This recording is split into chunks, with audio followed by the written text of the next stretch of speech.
dear Minister of State Chloë, dear fellows and guests, dear viewers. As Program Director of the Thomas Mann House, I'd like to warmly welcome you to our event, Restoring Public Trust. A few days ago, the newspaper Frankfurter Rundschau ran the headline, "Trust in Democracies Sinks." Surveys have shown that in the years of the pandemic, public trust in Germany, as well as in the United States, has dropped sharply. People trust democratic institutions less and less, and also the trust in our fellow citizens has shrunk. But actually, we don't need polls to know that public trust is declining more and more. We notice it in our daily conversations in Uber, at the sports club, on Twitter, and maybe even in our families. The order of the day, as Thomas Mann called it, appears clear then. How can we restore public trust? At the same time, we cannot neglect the fact that trust often has to be won for the first time. There are groups in our society that have been disregarded and not included in political decision-making. There are sometimes good reasons not to trust. Over the 4 days of this week, we want to hear a wide range of different voices. We want to discuss with them concrete steps to strengthen trust in areas such as international relations, security, local communities, and the media. For example, we will accompany Thomas Mann Fellow Mohammed Amjahid on a drive through Los Angeles. He will engage in conversation with different voices on the question what causes vaccine skepticism and persistent distrust of the state among minorities. Police expert from Germany and the US will talk about how to strengthen shaken trust in security agencies. And we will ask citizens from LA to Kansas, Texas to Berlin, what makes them question democracy and how they would like to get involved.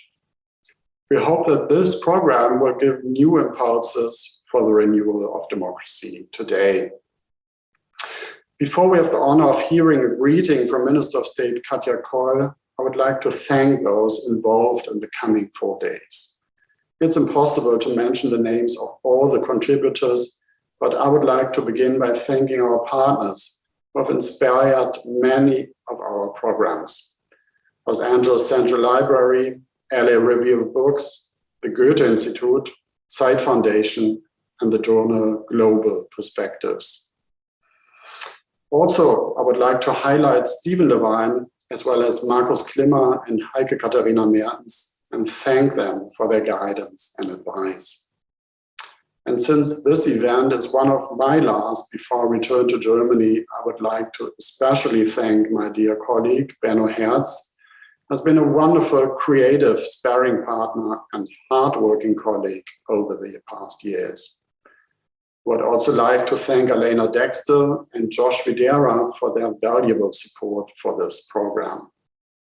We will now hear a recorded address from State Minister Katja Koll, followed by Stephen Lavine, introducing the panel, Fostering Trust, Innovative Ways for Culture Institutions and Artists. Thank you. Ladies and gentlemen, distinguished guests and speakers, a warm welcome to all of you from Berlin. I'm very glad to open the Restoring Public Trust Conference set up by the Thomas Mann House and the Villa Aurora. Public trust is the basis of our democracies. Abraham Lincoln famously defined democracy as a government of the people, by the people, and for the people. Accordingly, state institutions are no end in themselves. They are meant to ensure the rights and dignity of every citizen. But this can only work if there's public trust in these institutions. Among the Western world, we have seen public trust erode over the last years. Polls suggest that 2/3 of Americans think their democracy is in a deep crisis. According to a study by the Körber Stiftung, only every second German has complete trust in democracy. Anti-vaxxers call the state a dictatorship, and autocracies such as Russia try to stir up this feeling with fake news. Democracy is never for granted. The Weimar Republic perished for many reasons, but the lack of trust in democracy was certainly one of them. Back then, many Democrats had to flee from the prosecution of the Nazis. Among them were the German Jewish writer Leon Feuchtwanger and Nobel Prize laureate Thomas Mann. They found a safe haven in the United States. The Thomas Mann House and the Villa Aurora are reminders of the support the US gave to them as well as to many other Germans in this terrible time.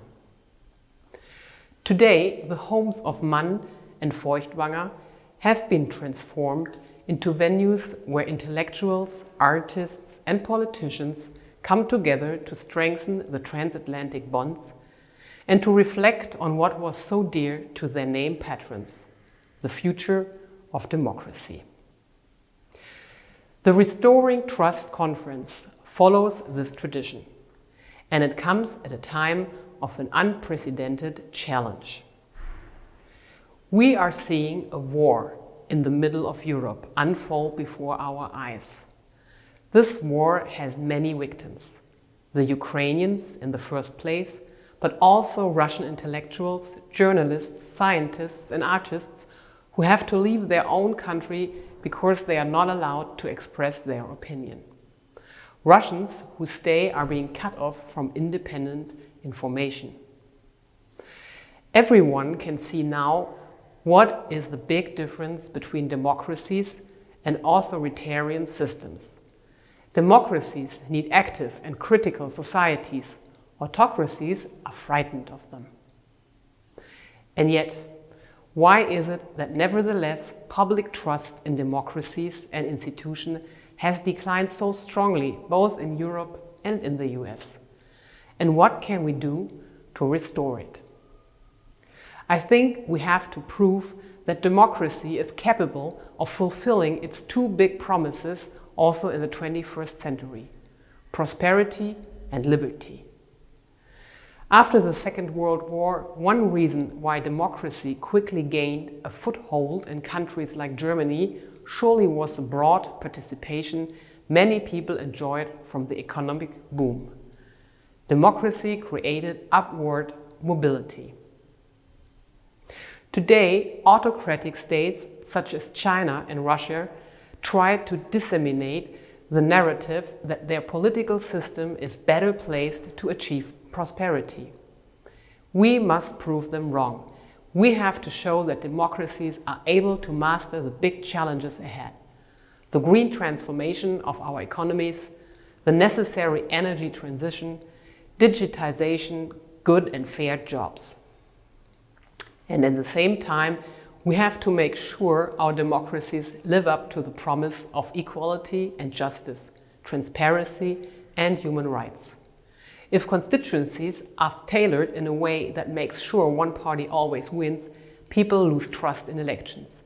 And if people have the impression their voice is not heard because of their gender or their ethnic background, they will not become engaged.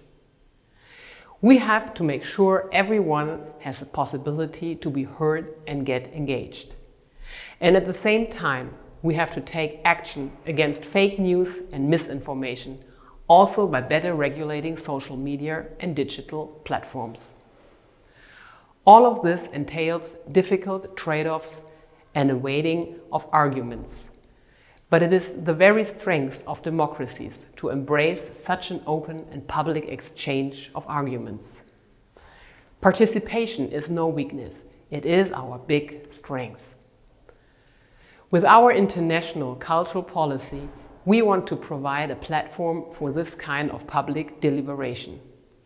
We are facing familiar challenges on both sides of the Atlantic, and we can only overcome them together. Frido Mann recently wrote a book.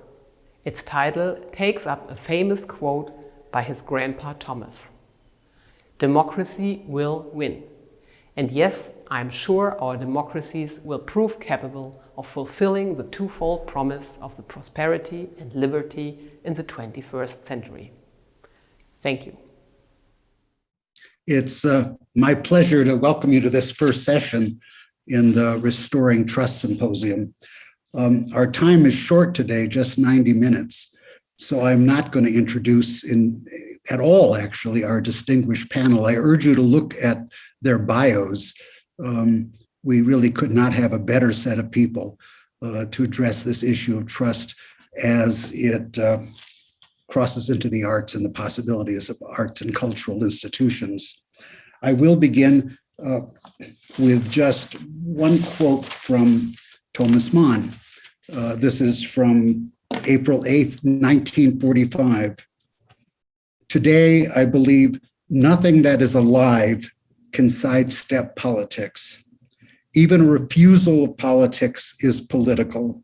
It merely abets the politics of evil. There's a double meaning here. One is literal in the time of crisis on our can't avoid politics. The second is really aesthetic. I think the claim is being made here that if you stand aside from politics, your art can't be alive in this moment of crisis. Perhaps in every era this is true, but certainly as Minister Q has just pointed out, we are living through a particularly acute phase of this crisis, especially as it affects trust in democracy itself, probably the worst phase, at least for Europe and the United States, since the rise of National Socialism in Germany. So today we take up the relevance of art to politics and politics to art, asking in particular what difference the arts can make in the building of trust across domestic borders, community borders, and international borders. And I'm going to start with Greg Shollete, who has written widely and brilliantly on the issues of art and activism, although I'm not sure he's dealt directly with this issue of trust before. So Greg, I'm turning it over to you. Thank you, Stephen. I'm going to just really talk a little bit about an educational project that I work on with another person on the panel, Chloë Bass, my colleague and friend, co-director, because I think it connects to the topic at hand.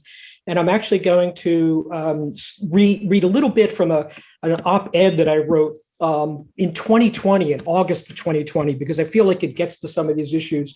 I really do feel like we're at a crossroads between, regarding cultural institutions and academia.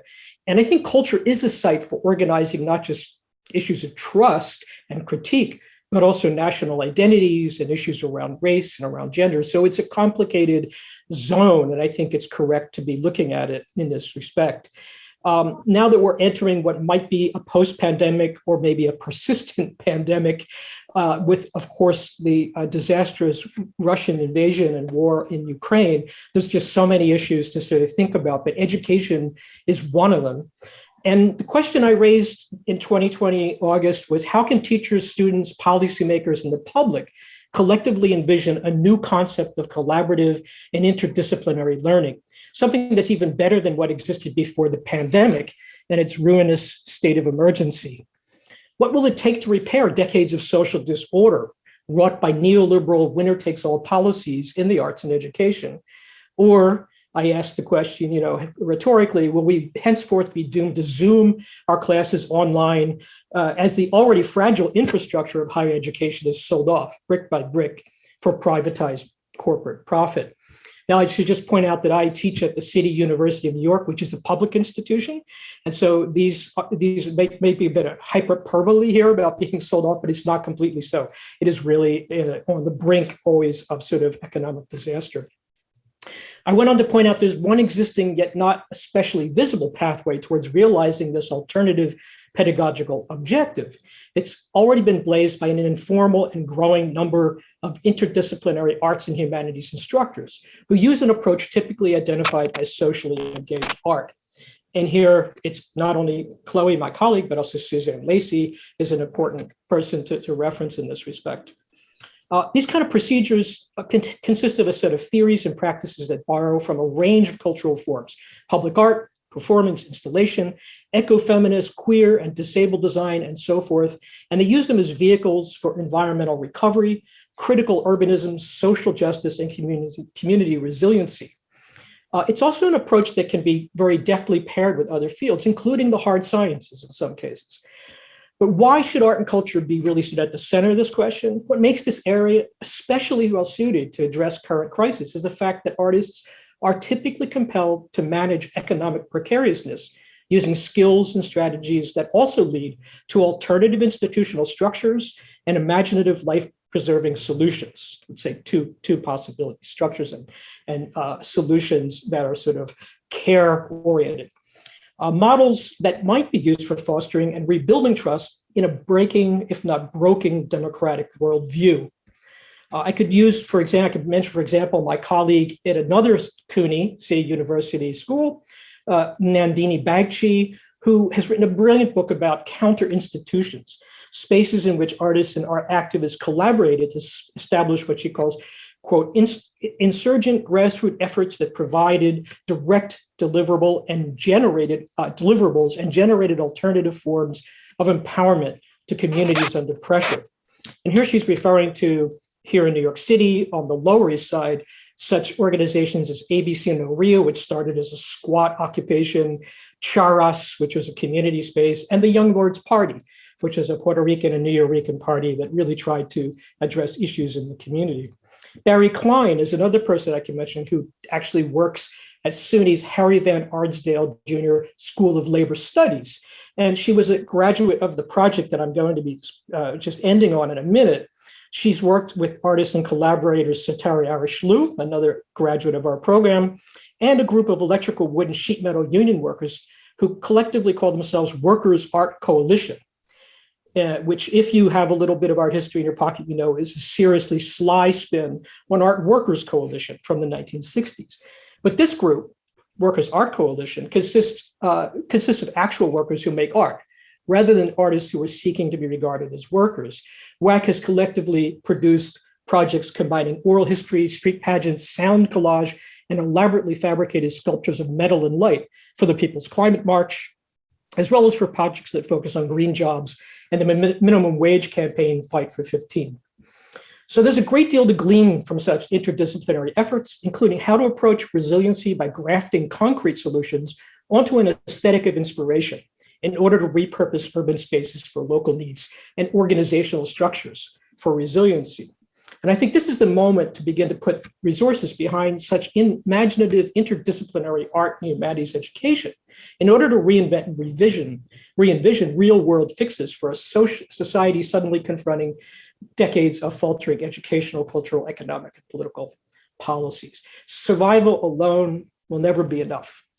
Let me just finish. I'm going to put in the common chat another link, the last link, to just pop that open if you have a chance, and you can see one of the outcomes of this thinking in working with Chloë and working with a few other people as well was the idea of social practice CUNY, or City University of New York, which is essentially a kind of shadow college that we created across the City University, bringing together people in master's program from different institutions.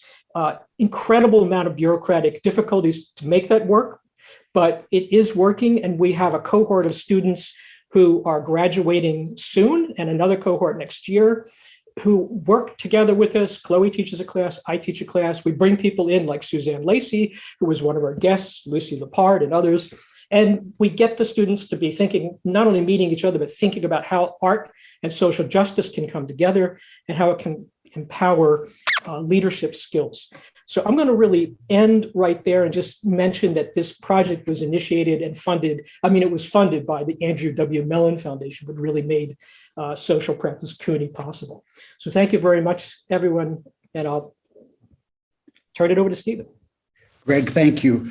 You raised lots of issues, which I wish we could go directly to, but I think we should go through the range of opening statements and then return. I just will underline for now your point about we have a lot of past practice to learn from.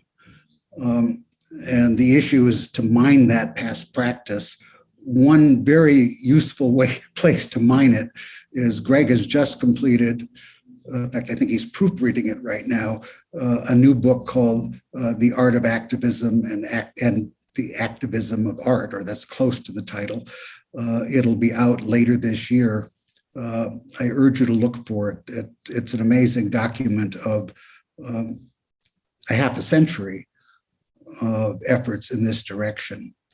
And with that, I want to turn to Suzanne Lacy, who, for any of us who care about this field, is a hero who entered into it when it received no respect, either from academic departments or from the art world itself, and has played a central role in winning it respect and recognition as fundamental to the nature of the arts in the later 20th and 21st century.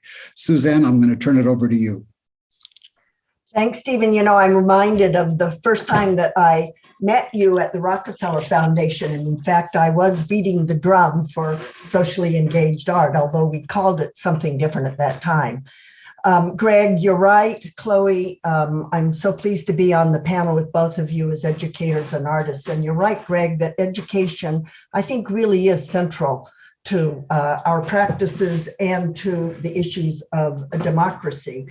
I just have to have a short caveat that I have a problem with the scale of what happens in the world of politics and the scale of what can take place in the arts. But I think what I'll do this morning is address some of the strategies within my work, within other people's works, as maybe reminders for us of how you build trust on an intimate and personal level.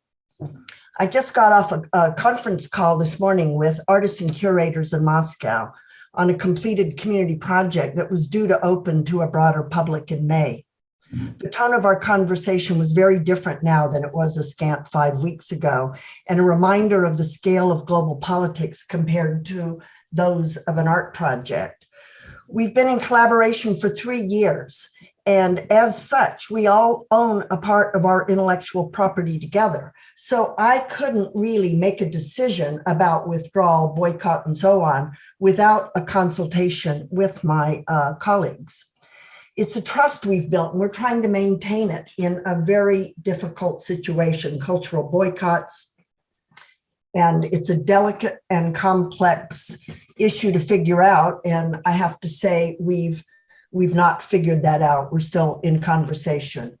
Navigating complicated relationships is a hallmark of my art practice, whether it is convincing men to read letters on family violence written by women in a public bull ring in Ecuador, or bringing Muslims and Christians from segregated communities in Northwest England to sing and chant together, or bringing Oakland youth and police to the same rooftop to talk with each other.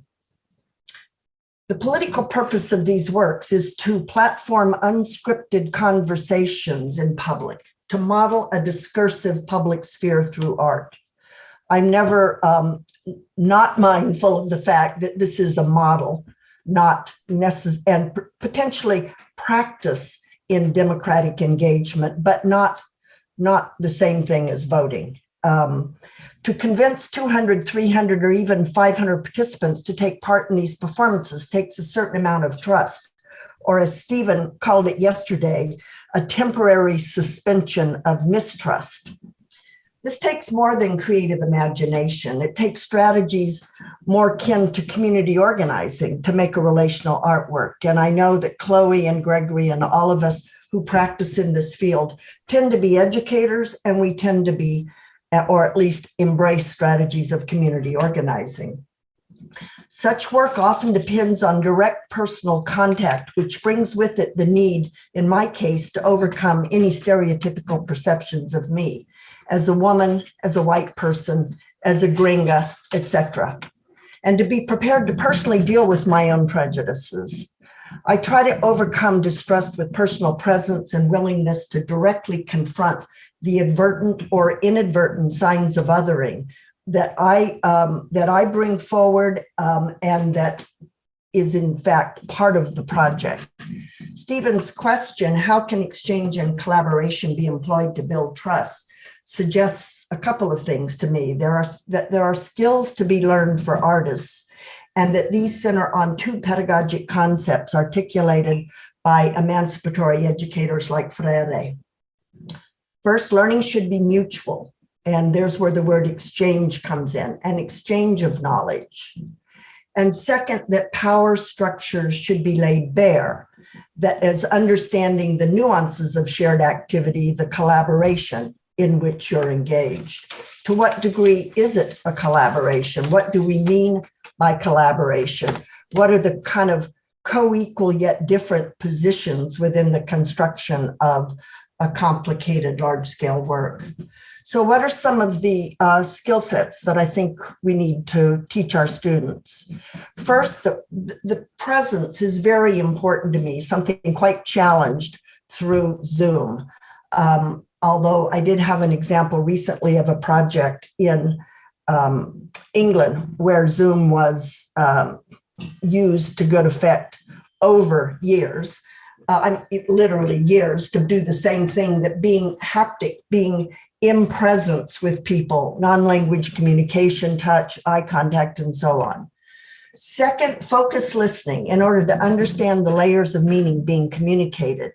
Paying attention, learning from others' experiences.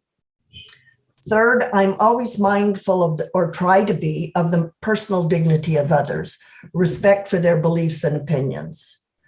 Fourth, in most of my projects, the promotion of leadership is a kind of continuum, acknowledgement generously given throughout the process. Fifth, transparency, a willingness to take controversy into the process and resolve it through discussion. Sixth, linguistic skills, the ability to articulate the arising collective meanings in group conversations, that is, to align agendas and goals. And then lastly, clarifying, challenging, and holding the line on the structural distribution of power and authorship. And with that, I will stop because I think I may be over. Suzanne, could I ask you to put that list in the chat? Yeah. It gives us lots of starting points for future conversation. Okay. And I'll just add one small observation. When I began working in the cultural world, a one-day conference seemed like a good format. We were all white folks together, almost all, and the distances to be negotiated were very slender. As we have learned to accept greater diversity in culture, to not accept, to recognize, we realize that it takes time, that every event is a matter of building trust, not assuming that you're all in this together. And that means that the temptation to try to do things quickly and get on with it is now a temptation to fail in the name of efficiency. I will leave it there. And I will turn to Chloë Bass, who has been working fairly directly with some of these issues. Chloë? Thank you, Stephen. And thank you to Suzanne for referencing my work with Greg. And Greg, thank you so much for speaking on our initiative. I'm going to be taking the time today to speak not about our educational work, because Greg did so in such excellent detail, but actually to speak about one specific element of public trust and public behavior through the lens of a particular project that I did in 2019 called Wayfinding, which was initially commissioned by the Studio Museum in Harlem, traveled to the Pulitzer Arts Foundation in St. Louis in 2021, and is coming out to LA in the fall of 2022, where it will be presented by the Skirball. But in this conversation, I specifically want to address the context of presenting it in New York, not only because that's where I am from and where I currently am based, but also because only in New York was the project presented in a fully public manner, which is to say that it was installed in a public park, not, for example, on the grounds of a museum in a space that is accessible to the public, but not actually a public space. So I'm going to read to you in a slightly excerpted form from an essay that I wrote for the Finnish cultural institution over the summer of 2021 about public art as an invitation to abolition through the lens of my project Wayfinding. You'll get some background information on the project just for context, and then I'll go into my larger query for what this might mean for public trust. So the section that I want to read begins with the question, what is it to put private thoughts and affect into a public landscape? Through language contained on sculptures and recorded in an audio artwork, my 2019 project Wayfinding puts small inner feelings into public space, attempting to offer emotional guidance as a form of orientation within park landscapes.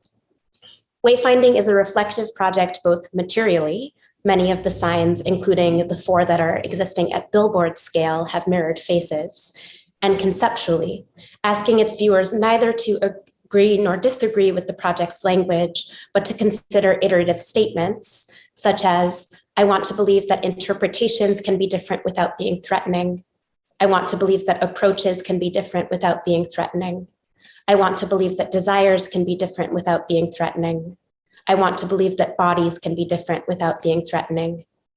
And to answer questions, like how much of belief is in counter. People who haven't seen the project, and even some who have, often want to talk to me about feedback, as in, how do I receive or collect feedback from audiences when I install work in public places? Usually the information they're hoping for falls somewhere between the poles of love and gossip. Did I witness people saying the work was particularly meaningful to them? Did people do harm to the work? Was it tagged or broken or otherwise visibly unappreciated? But I would like to consider a type of feedback that is neither a statement of enthusiasm nor disgust. To me, the broad question of feedback feels very related to 2 other questions. Number 1, how do we measure an experience as successful? And number 2, how do we collect or harness the public, in which I include both public space and public life, into some form of meaning? These questions have complex answers. And then I'm going to say, briefly, there are some definitions that I use to define public abolition, defunding, protection, and stewardship, all of which are terms that I'm about to address, but which I'm not going to read now in the interest of time. So if you are interested in the context of those definitions, I'll post a link in the chat right after I speak. So these questions have more complex answers. The public produces a consistent stream of disaggregated data that is nevertheless still information. What does it mean to put something precious like an artwork into the realm of the untrackable? It seems in some ways like an unconquerable divide.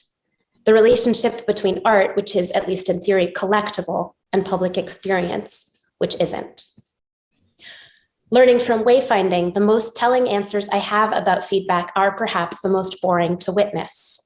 The tiny everyday acts of mutual respect, passive disinterest, and mild tending that result in the project remaining largely intact over multiple months on view in the outside world.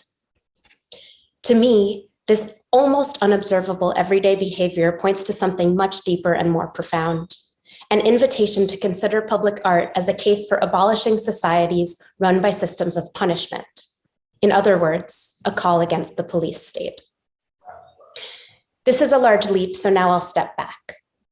Consider the difference between a museum, even a public museum, and a park, even a publicly accessible private park that's owned by an institution. In a museum, we believe that we need guards. Guards protect precious artworks from the audiences who come to see those artworks and might behave badly. In fact, this bad behavior, smashing a sculpture, stealing a painting, even walking beyond a barrier, is rare. And guards serve other functions as well, such as providing directions to a particular work, gallery, or the washroom, or in the case of the Baltimore Museum of Art right now, curating the exhibition. In addition to their intended service of protection and, if necessary, security enforcement, aka interference and punishment, the guard is a knowing steward of the museum. A park, generally speaking, has no such guards. Perhaps local police are present in a public park, either coincidentally or by design. In Harlem's St. Nicholas Park, where wayfinding was first installed, the NYPD were certainly present according to a set plan, not instigated by myself or by the museum. But when an artwork is installed in a park, There is usually no increase of police presence to guard the work, nor do any existing police take on that particular responsibility of protection unless they are drawn to as individuals. In other words, the protection of the artwork in the public realm does not exist by dictated terms of a policing job. In the same way that any given visitor to a park may not be looking for or expecting an art experience, the police are also not there for the art. So there's another section that I'm going to skip a little bit about the requirement of whether or not we like work as an element of protecting it, and just go on to say, shared care for an artwork in a public space is not an invitation for all of us to become police in the absence of actual police, nor to internalize mechanisms of policing and control that we then enact on those around us. Rather, I am suggesting that engaged stewardship is an indication that when, at minimum, we experience a baseline of safety in our public lives and routines, and at maximum, we are perhaps enriched and enthusiastic about the space and culture that we publicly encounter and participate in, abolition no longer seems like such a far-flung idea. So I'll leave it there for now, but I'll post an article to the rest of the, a link to the rest of the article in the chat. And I'm excited to remain in conversation with all of you. Thank you. Chloë, thank you. One of the themes Chloë raises, which I hope we'll return to, is there is a current emphasis on caregiving as something that is needs to be introduced into the cultural world. Suzanne and I had a conversation about this just the other day. I think it's a complicated question, and maybe even is a substitute for political action, that we instead try to offer care, which sort of accepts that things are going to remain the way they are. We'll just treat people a tiny bit better in the process. Chloë's given us a much more powerful version of how trust and care might come together. With that, this first part of our discussion really is focused on the role individual artists or artists working with institutions can play in the building of trust. I'd like to turn to Sunhild now, and her experience. I hope you're going to touch on your experience as a museum director, as well as a researcher in maritime archaeology, and what role the museum can play and what roles it's being asked to play these days. Sunhild? Thank you so much, Stephen. I'm very pleased to be at the panel. And as you already said, I'm not going to talk about on a project level, but I'm talking about an institutional perspective. And you know, there are very many museums in the world with many different functions, and that's why I'm concentrating on research museums in the following.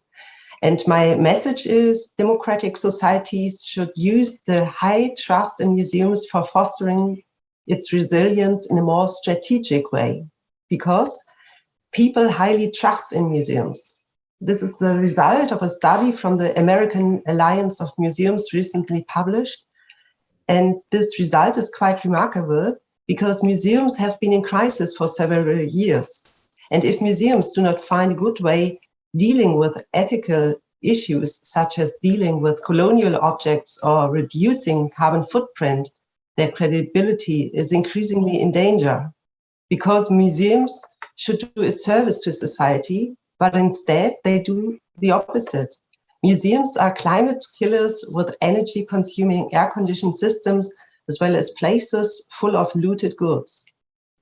And this contradiction between high trust and credibility crisis shows different expectations towards museums.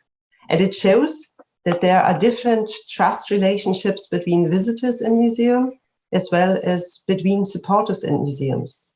And these examples also show that ethical issues have been getting more important in the context of museums, which means ethical issues are more and more important as a factor or indicator for credibility.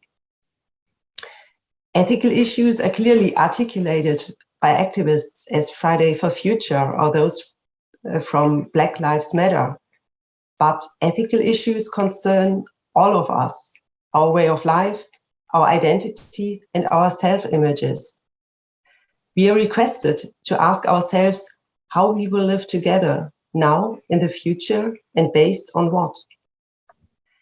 Museums have already understood that it must no longer be a matter of exhibiting national history told in a one-sided way, but that the polyphony of society must be taken into account. Digitalization means that many different voices want to be heard, no longer just the one voice of the traditional museum visitor who is usually white and well-educated. Integrating different kind of people is all the most important in times when social bubbles are reinforced by digital media. But talking about ethic issues, haven't we forgotten about children? Fostering trust in society should mean making the museum a natural part of our life. But during the pandemic, the children have not received any special consideration, at least in Germany. In Germany, museums were totally closed for the audience in the pandemic. Museums were categorized as leisure facilities, not as educational institutions. But I'm sure that especially science and research museums could have been an alternative for homeschooling. And if museums would be used by society in a more strategic way, we could find a way how to keep museums open for children and educational reasons, even in pandemic times. If museums enjoy such a high level of trust at a time when trust in politics is fading, museums should help to understand our complex world and its context from different perspectives for building democratic opinions. Every one of us needs knowledge and reflection to make good decisions for his or her own life. Society also needs such a space for reflection and knowledge to determine where it stands.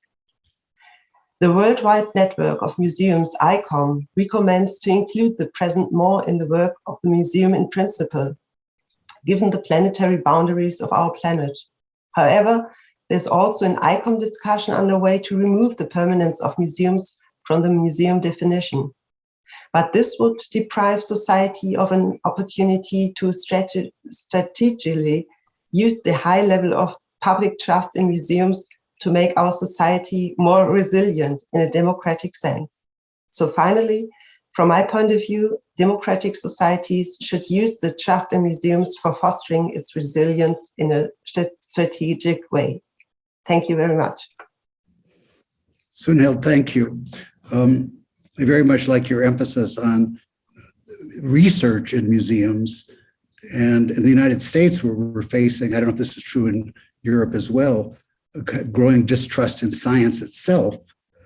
It would seem that a science museum has quite an open path in terms of showing how concepts act in reality and can be demonstrated. We should go on from here. This is a kind of perfect opening for András, who in 2021 published a book on the future of the museum, 28 conversations. Those were conversations with museum directors, almost every one of which was questioning the current role of museums and the issue of how museums exhibit or encourage or forfeit trust.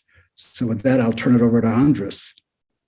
Thank you, Stephen, and thank you for all my fellow panelists. I should say that although all the conversations questioned, they also affirmed the idea that museums are trustworthy and worthy of our attention. So how can trust in institutions, specifically in museums, be improved? I think, as was just said, museums aren't having as much trouble as many other institutions. All kinds of institutions have problems. Compared to Congress and the media, for example, I think we're doing pretty well. And there are all sorts of good reasons why some trust in cultural institutions in general has been a bit wobbly. We've seen, and these are sort of good reasons, we've seen the collapse of hierarchical cultural paradigm. We've seen the polyphonization of art and art history, the pluralization of art.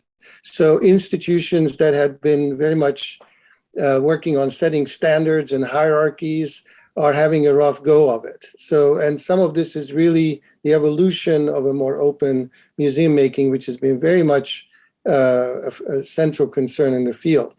But there are other more recent problems, some of which Sunhild just alluded to. In Europe, of course, the great attention to environmental impacts. Here in the US, the intertwining with wealthy donors, the OxyContin situation being just one tip of the iceberg. Obviously, the reckoning with racial injustice, which accelerated in the pandemic. These are sort of more recent elements. What is to be done? Very quickly, an answer in two parts. I think it breaks down into two parts. One is how to build trust in institutions within our societies. And the other, which I think is part of our conversation, which is how can institutions build trust between societies, something that I think we now have to relearn. How to build trust in museums within society? Well, very simple. People have to feel that museums are for them. Most people don't feel that. This requires a kind of all of the museum response, which I like to describe as a shift from a kind of vertical top-down disposition to a more horizontal disposition with the museum's constituencies. What does this mean? It means giving agency to the visitors, specifically to local visitors who've often been forgotten by museums but were rediscovered in the pandemic. Obviously, we need more visible overt signs that we're addressing diversity, inclusion, legacies of colonialism. I have to say Germany has been at the forefront of the latter. We need much more transparency, a word already used today. Museums are among the last institutions that are completely opaque about what goes on behind the scenes. You know more in a restaurant about how your meal is cooked than you do in a museum about how your exhibition is designed. We need fun, we need sociability and comfort, a sense of welcome. All of this we're being told in surveys that are being published every year, and we need to listen to that. Museums remain quite institutional. We need, as Chloe alluded to, green spaces, again, completely forgotten around most museums. People love going to parks, but they're afraid of going into museums. We need to think about our symbolic communications. We are now seeing institutions like the Serpentine taking the word galleries off their names. There's a reason for that. Words really matter. So what's the bottom line in this respect? Well, I think it's quite simple. Museums are public institutions, and whether they like it or not, they're emblems of our society. And so long as our societies are broken, unfortunately, there will be a lack in trust in the institutions that to many people represent our society. So this is a really deep issue. I just want to, in 1 minute, address the issue that I hope we'll talk about, which is how can institutions, museums, work to build trust between nations? And, you know, thank you, Suzanne, for mentioning your conversation this morning. We are in a new world where we have to relearn, I think, the missing craft of public diplomacy and cultural exchange. In 2001, I wrote a study called A New Mandate for Philanthropy after 9/11, because I was curious how much funding is available for cultural exchanges. And we looked at 50 of our top foundations, which at that point had assets of $163 billion. They gave away $8 billion a year. Only $15 million went to cultural exchange. That was less than 1/5 of 1% of all major US foundation grants. I would be surprised if the ratio was any better today. If we want to build trust between countries, if we want to address issues at scale, as Suzanne mentioned, we're going to have a completely different approach to our funding models, both here in the United States and I think to a lesser extent in Europe. Thank you. Sorry, I'm just making notes. One of the people you interview or engage in a conversation with is Tom Campbell, formerly head of the Metropolitan Museum, currently head of the Fine Arts Museums of San Francisco, who says almost in the same language that Suzanne Lacy uses about her projects, is that collaboration and dialogue are key to moving forward. And I've joined that with something Marian Ackerman from the Kunstsammlung Staatliche in Dresden, who says we actually do have a significant political power, especially if we find a way to work together. She says, together we have great power, and because we are still quite autonomous, we can do exhibition with critical content. Do you want to comment on that a little further as we carry our conversation forward, András? Well, I think, both of those interviews were wonderful. I think that in order to do that, museums do have to be much more outward looking and be willing to engage with issues that matter in the lives of people. I'm actually just back from Washington, where we just gave out some art awards for young artists who are addressing climate change. What could be more encompassing of a concern than climate change? And yet how seldom do we see works or exhibitions or other programming in museums that address these issues?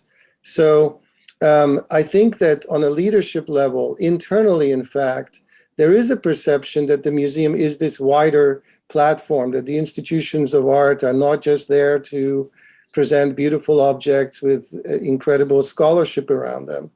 But overall in our institutional sector, we still have a long way to go to sort of deploy these capacities.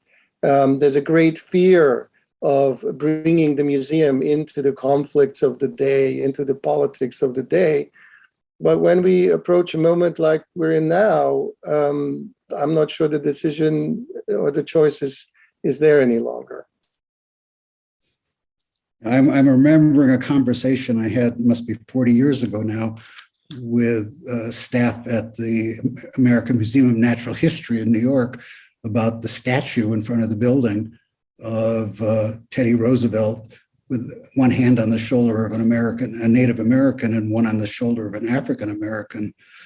And I was having a discussion with them about what to do about the fact that before you ever entered the museum, you were already receiving a sort of exclusive and painful message. Basically, I said you could either put a case around it and interpret it, explain what this has to do with the history of your institution, or you can remove it. And the then director said, well, there's a third alternative, which is people don't notice it. If we don't raise it, maybe it'll go on being unnoticed. I think we've reached this moment in our culture where things that once museums could hope would go unnoticed are now very much being noticed. Suzanne, I want to turn to you. Museums are a kind of new dimension of your public art practice. Is it adding complications to your work, or are you finding that they are receptive in a way that helps? Well, I would say that it's not exactly new. I have over time exhibited in museums and sometimes gone into periods where I didn't deal with much at all in the art world except through writing. But I always have seen the museums and writing for art audiences and even teaching as part of one small aspect of the work of a political person. And for me, the broader, I'm sure for Greg as well, the broader political issues, for me, they're always two different things in a sense. So I show and work in the arts precisely to develop a larger vocabulary for artists. And of late, I've been more involved with museums because they are finding finally a way into the manifestation of this work. And I'm kind of, as an artist, interested in forms of communication. So for me, a television program or a mass media campaign is equivalent in some senses to an art world. They're different audiences and require different languages.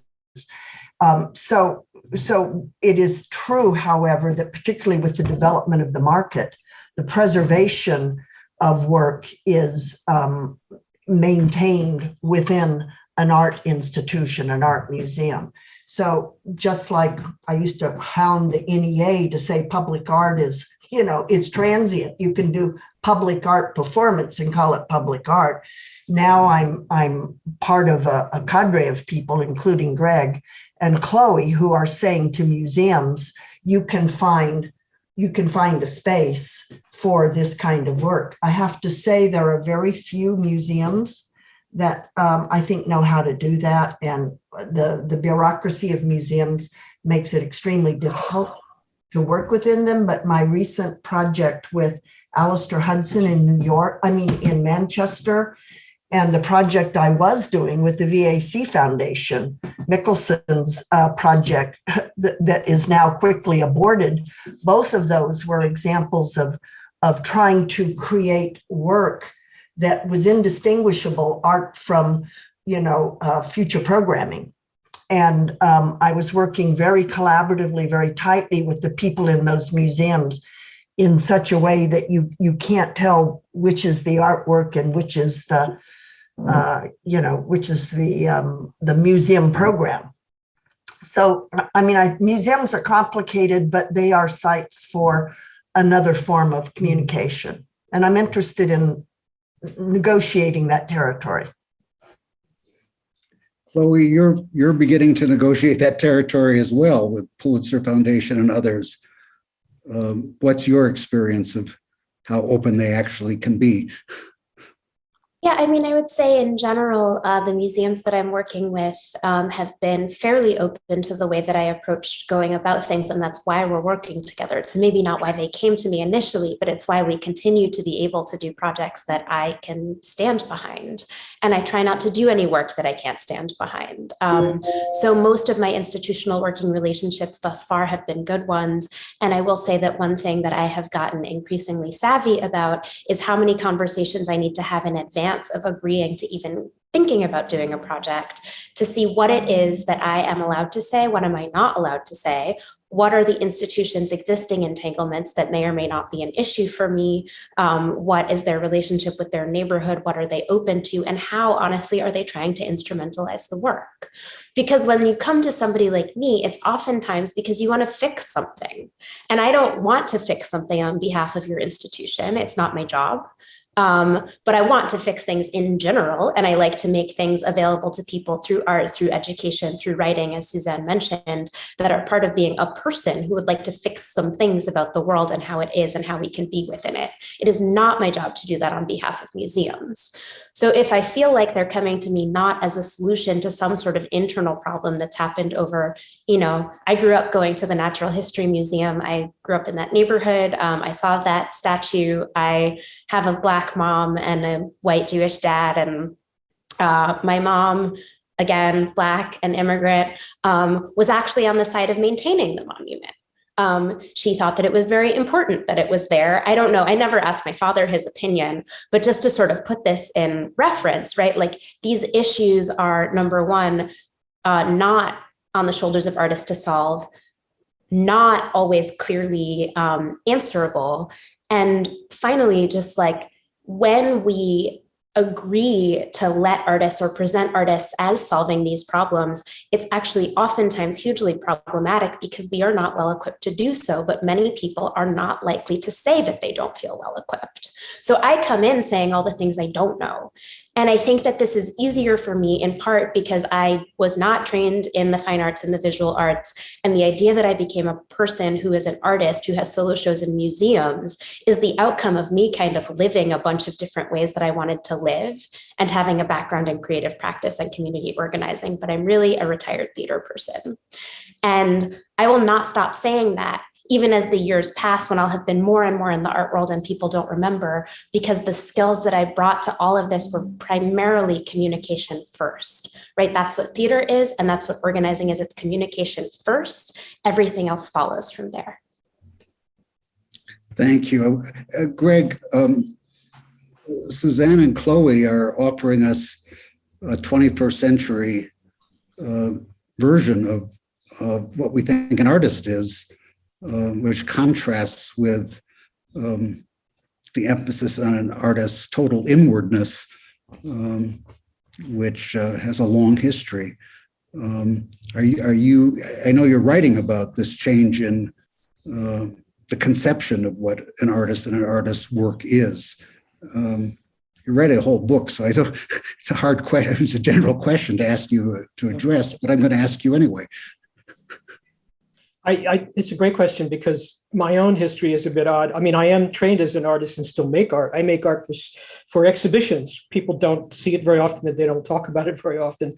But I studied with Hans Haacke, German artist, who really is one of the key people who initiated institutional critique. But my generation, he's about 20 years older than me, kind of said to Hans, you know, you got your show at the Guggenheim shut down. Maybe we need to think about creating our own venues and not deal with the museums. So my 1980s, you know, sort of comrades, we created collectives, we did work in the streets, we created our own organizations with Lucy Lepard and other people, and really tried to create a kind of parallel art world, you might say, that was more democratic, more oriented towards progressive change, towards inclusion. I think it's really fascinating to see now that the art world is reaching out and trying to bring those kind of practices in. And I think, as everyone has already pointed out, Suzanne and Chloë and András, everyone, this is not so easy to do. You know, these are bureaucratic institutions. There's not always an easy fit. But I don't think we can abandon those spaces. And I think this is something that I learned really from Hans, especially because he always said, you know, if you give up the terrain of the gallery and the museum, you're giving it up to all the worst forces. And so we shouldn't completely abandon that. So for me, it's always been a question of thinking outside the institution, what happens there, as well as what happens inside the institution. And yes, these Suzanne and Chloë are certainly examples of the artists of today and the future. I'm sorry, I was just getting a message from our hosts, but I can't read it. I wanted to say something while you're trying to read it. Can I? Thank you. Chloë, I think, and Greg, I think that, you know, while we are probably quite simpatico, we do occupy very different positions. I was interested, Chloë, in not wanting to be instrumentalized, and I certainly understand that. That is a huge phenomenon right now in around race discourse in the art world, and I think that I was saying something though that was quite opposite that for myself, which is not for you, and that has to do with I was trying to be instrumentalized. But trying to be instrumentalized as a kind of by taking it into my own terms, which is, yeah, I'm going to make an artwork, but I'm also going to be instrumentalized by you in changing the practice of your museum. And I would say that that is one of the real distinguishers between a museum that you can occupy as a social practice artist, which is one that accommodates different kinds of organizing strategies, and a museum like when I worked at Tate Modern that was quite impervious to the sorts of work strategies that you need to have as an organizer. And it was precisely around those issues that, you know, that we had problems. Museums really are rarely constituted to take on an organizing practice. One moment, I'll call on you, András. I was able to read the message from our hosts, and they asked me to remind you that there's a Q&A function on the Zoom, and please enter in any questions you might have. I also want to offer one observation before turning to András, which is in the 80s, working on program at the Rockefeller Foundation designed to encourage rethinking of how objects are presented that were not the natural or not the historical objects that museums presented, and often from cultures different than the cultures of people running the museums. We gave grants to a group of what turned out to be Black and Latino artists to do exhibitions. Suddenly they had the money and the power to do it, and it seemed like it was a great success. And then when we looked 20 years later, they'd all been fired from their institutions or had otherwise left, because the culture of the institution, they may have had the temporary advantage of some money, but had not changed sufficiently to make a place for them to do their work. And I read recently an article suggesting that many of the newly appointed African-American curators and directors of museums are quite quickly leaving the museums they've gone to, presumably because they're not, I don't know the reasons, but presumably because they're not finding them sympathetic spaces, which they had appeared to be when they were hired. András, turning to you. Well, first I'd like to say, I think for everyone that's leaving, there's also many who are staying. And, I think museums are bit by bit showing their capacity to change. And it's easy, they're easy targets to beat up, but there've actually been a tremendous amount of change in a short period of time. If you look at collection policies, exhibition policies, and especially hiring policies, which was probably the quickest area you can make change, just to illustrate how hard it is to change in museums. I think in my book, one of the respondents said that they've analyzed how long it would take to achieve gender parity at the pace of collecting that they currently have. If they stopped collecting men, it would take them 80 years to achieve gender parity. So, they're just such so deeply encrusted disequilibriums in museums that they're not going to happen overnight. But what I really wanted to say was this issue of impact. First of all, the institutions are reluctant to sort of dip into this arena, but when they do, they have to accept a few things. One is that, sadly, at the moment, a huge, really the majority, but a significant segment of society doesn't feel welcome in museums. And I think there are several reasons for that, some of which have been mentioned. I just spent the morning talking to this wonderful architect, Winnie Maas, who's just designed this incredible depot in Rotterdam, which is this, basically a storage facility where people can engage the collections on their own terms. And I think in general, museum design, the way museums look, the messages, the inadvertent even messages that they send, have a lot. That explains a lot about why a lot of people won't step inside. And it's one of the reasons the next book is going to be conversations with architects, including Winnie. I think another issue is that the esotericism and the mode of address in museums from many of our artists as well are such that a lot of people are having a hard time engaging with contemporary art. Or the language that enshrouds contemporary art, which is so inaccessible and in its own way excluding and elitist. This is one of my big beefs.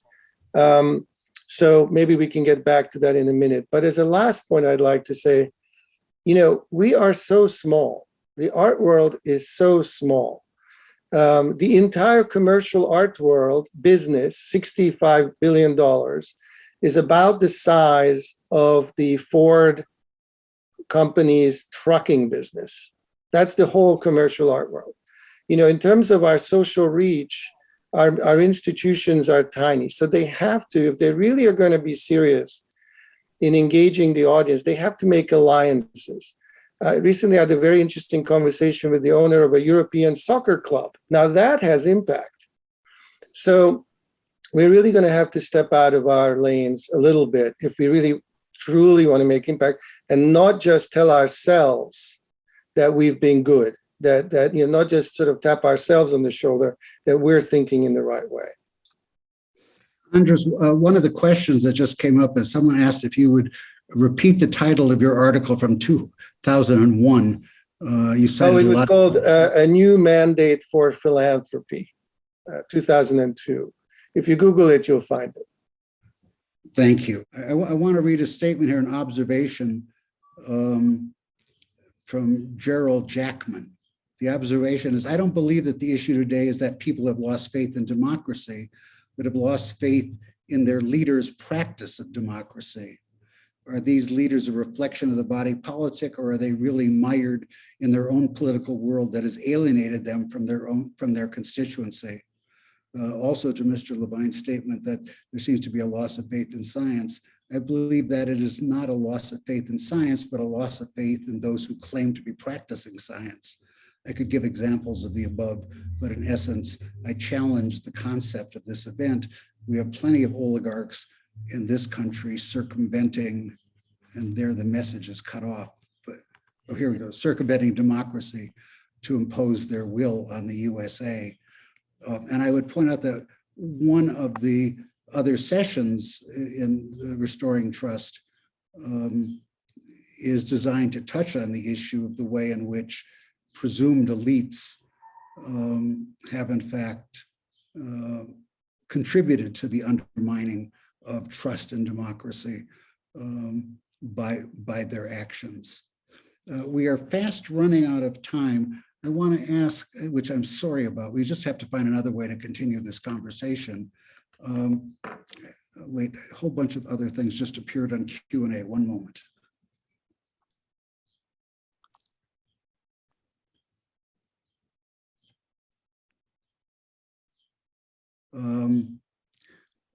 Dawn Waleski, deepest appreciation to all. I'm indebted to your practices. I was part of a Melbourne, State of Victoria collective of artists and emergency management workers called Refuge that worked with a theater and gallery to practice climate disaster management scenarios, including heat wave, pandemic, flood, and displacement 2016 to 2021. The gallery art house is designated as neighborhood refuge center. Dawn Waleski continues, while we initially assumed most of our work to be futures centric, most of what we demanded by our publics and collaborators was ongoing apology, healing, and repair before building trust. For all, what do you imagine protocols for museum apology to be concretely before reparations that have even a chance for care, education, and co-production of culture? Would anyone like to try to address that challenging question? I think it's really complicated because apology, when it's done incorrectly, is actually a huge imposition. And I say this actually well beyond the bounds of artistic work, but thinking more of like larger acts of reparation or trauma counseling, or even things like divorce mediation, right? Where an apology offered in the wrong language at the wrong time without the right sense of accountability can do more harm than good. So I'm not saying that we need to shy away from the idea of apology, but I think that there is a larger inquiry around the structure and format of apology in general that we can't assume to be culturally shared across different types of groups of people. I wrote a piece in 2016 called Sorry Not Sorry, and while it does still exist on the internet, a lot of it was a sort of performative essay, and a lot of it was in the footnotes. And I went back recently because I'm also filing for tenure and noticed that the formatting is pretty off. But in the current incarnation of the website where it's hosted, arts.black. So I don't necessarily think that you should go look at it right now, but the basic framework of the piece is that I actually found a now non-functional database of cataloged public, political, and personal apologies. And I was going through these apologetic texts, which ranged from an apology from Time magazine for presenting the wrong skin color on O.J. Simpson in the 90s to like major political apologies for taking the children of Indigenous people and sending them to residential schools in Australia, right? Pretty wide range. Those are both serious, but in very different ways. And what you learn if you read a lot of these apologies, and I read hundreds of them, is that the language alone is not what does it, right? So I think this isn't necessarily an answer to how we would put in apology protocols, but I think a part of the process that I would like to see or know about is like how we're even talking about the field of apology in the first place, and what kind of apologies need to be issued, but also specifically to whom, and culturally what constitutes an apology to the people who are receiving it, more so than to the people who are offering it. Yeah, I would respond too, if that's okay, Stephen. Do we Sure. have time? I think that I know Dawn and her work is pretty phenomenal. I think that the word apology, I too, Chloe, would take exception to. And I don't think that's, unless she means apology in the same sense that one might talk about reparations. And then I think that it is indeed appropriate. But I think that, again, thinking about Sally Talent, developing over a couple of years, 3 years, a constituency from the community that's very specific, Chinese-speaking people, Spanish-speaking people, not just changing labels, but changing practices and forums, changing relationships of team members to each other. I think those essentially are the kinds of things that museums have to be doing, which I think very few are taking on board in that radical a way. It really, really shifts the practices and what is shown and so on in a museum. And I'd like to add, I think, just to steer us back perhaps to our topic, which is, trust in institutions. I think, just to pull back completely, I do think that in our society today, all kinds of institutions are lacking in trust. Museums are far from the worst, as noted before, and maybe that's part of a process. A lot of these institutions are now a couple of 100 years old. In the case of the museum, the type of museum we're looking at today, it's a model that's been with us for a long time. Things have changed radically around in these societies. So I think what would be helpful is, rather than focusing too much on the failings of the old model, we need to apply ourselves to how to make this institution work better going forward. What is its value proposition? What can it provide to society? And I think I have to say, and I was born in Hungary, so not far from where the current conflagration is happening in Europe. I think this is a moment that's really focusing a lot of attention, because I think we've been very, very busy criticizing these institutions, tearing them up, and they deserve a lot of the criticism.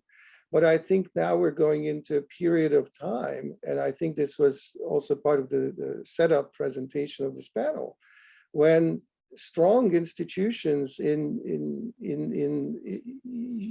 going to be needed to demonstrate that open societies have a future.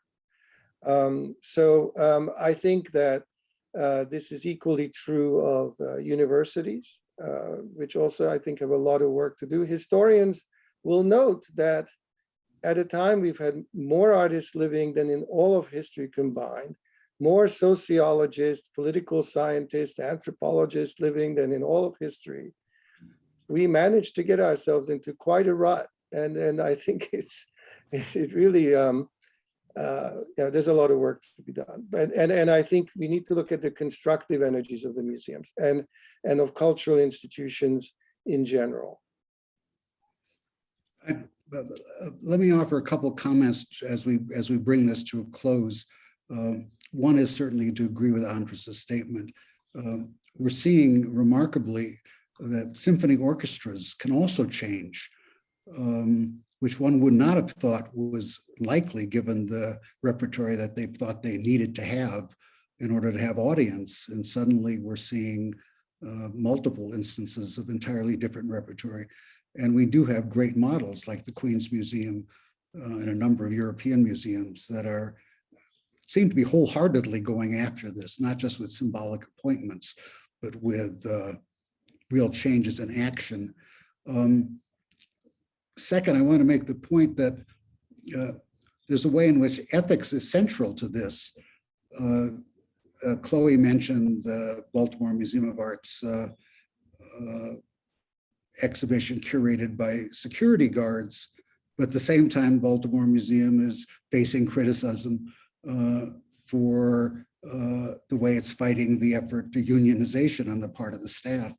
Now that everything becomes public very quickly, the importance of a kind of ethical consistency, I don't think can be overstated. I would add to that I think artists are playing an essential role as models of I mean, we know there are a lot of unethical artists, but when we look at where there have been staff changes in the trustees of institutions, it's often because artists have come forward and said, I refuse to participate as long as the board is such and such. I think these artists are trading both on the sense of their ethical worth and also their economic worth, that museums contemporary actually need them. And so they're in a position to influence internal behavior. I want to propose two other things, then I'm going to stop. This comes from Janet Sternberg, writer and photographer. We seem to be bypassing economics. Let's take museums where the language is acquire and collect.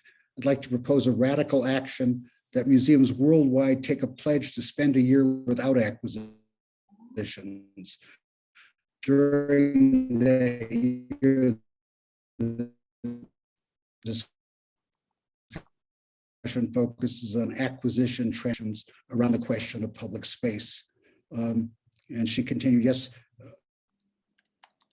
proverbial sky, but this is a proposal whose core notion is creating actions that could aid in the interests of creating greater trust. And finally, I want to raise a question. Janet also happens to be my wife, who the first thing this morning played for me Jean-Baptiste's video of freedom and said, basically, is there a role for joy in cultural institutions, the sort of letting people join in joy as a way of encouraging trust in the institution? I'm not going to ask us to answer that. I'm just going to leave that with us. And I'm going to thank you all for your participation. I know you all have so much more to say, and we have so much more to learn from you. And I hope there will be future opportunities to learn. Greg, did I leave you with a hand in the air and I closed the conversation without addressing it? Maybe it's silly, but I was only going to point out that because museums are sort of reliquaries of history and archives in a sense, we also have to address the question of history. Sunhild brought this up as well. I think this is really a difficult part of it, that we're fighting against, maybe several centuries of material and sort of ideational sort of practices. And that's where our interventions need to also sort of operate, I think, both backwards in time and forwards in time, put it that way. I think a perfect final statement. I thank Chloë, Suzanne, András, Sunhild, Gregory. I thank you so much for, I know you're all very much in demand in the world, and I appreciate your joining us for this first session in a week of programming on restoring public trust. Thank you. Thank you.